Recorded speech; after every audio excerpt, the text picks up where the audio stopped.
Earlier this week, I was asked why roses, and I've never been super great at coming up with explanations off the top of my head on the spot.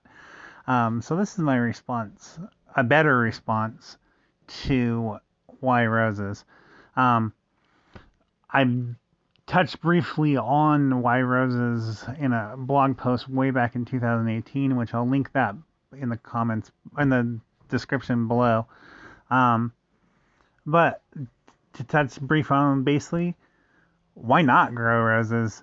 Um, if you think about it, there's lots of plants that, yeah, they have their family name is named after them, but they're not as diverse as the rose family. The rose family has roses, but it also has blackberries, apples, strawberries, peaches, along with the roses. Whereas a lot of the other plants, like the aster family, they look pretty similar. The flowers do. The plants are mostly herbaceous. You don't have a mix of trees and shrubs and berry plants and ground covers, as you do with the rose family. Another reason for why roses is they're the queen of the flowers, or they've been dubbed the queen of flowers. Um, they have very different names. Like if you translate it, one of them is in the memory of a friend. Um, they come in multiple colors. Uh, the roses have been around and attached to human history for a long time. Ancient Greek, Roman, Egyptian, possibly even further back than that.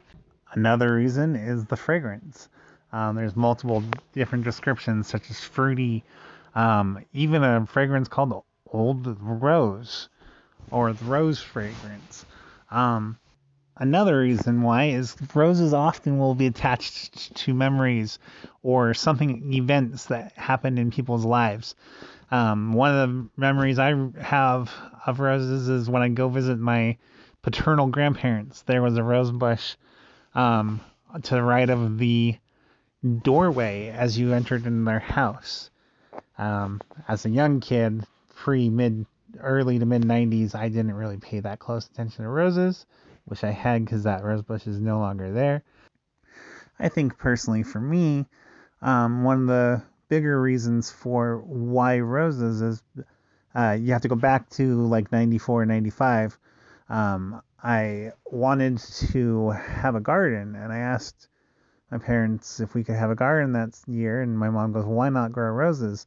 So we got a few roses, mostly modern garden roses, but other than having to fight with deer, they actually grew pretty well.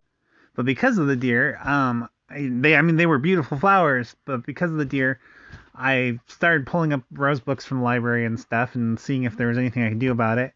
And then we moved a couple years later in 97, and uh, but by then I learned of other roses beyond modern garden hybrids, floribundus, and we got more roses such as Cecile Brunner.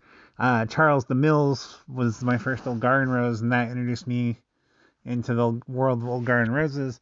Um, Also, like English rose, the Reeve was my first English rose. Different kind of roses like that. So the more that I got different types of roses, the more I learned about the different type of roses and the histories and the human. And I mean, I like history. Um, I'm not in the career of history, but I like history. And so it kind of just got me more interested in other things around like that. To shorten a very long story, in short, the roses opened up my eyes that there were other things out there. At the point when I asked to have a garden in 94, 95, I was going to be an oceanographer. And I knew there were other careers, but it wasn't an option to me.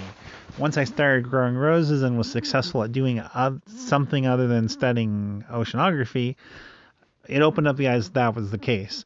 I wound up going into horticulture. I knew that was where I was going fairly early, shortly thereafter that. But that's another story for another time.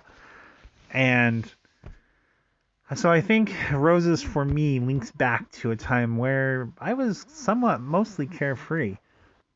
There are several other reasons to grow roses. I'm sure I've missed a few and probably missed some of the ones that you guys who are watching it grow roses for. Why don't you go ahead and leave a comment below and let me know why you grow roses. Thank you for watching the video and have a good day.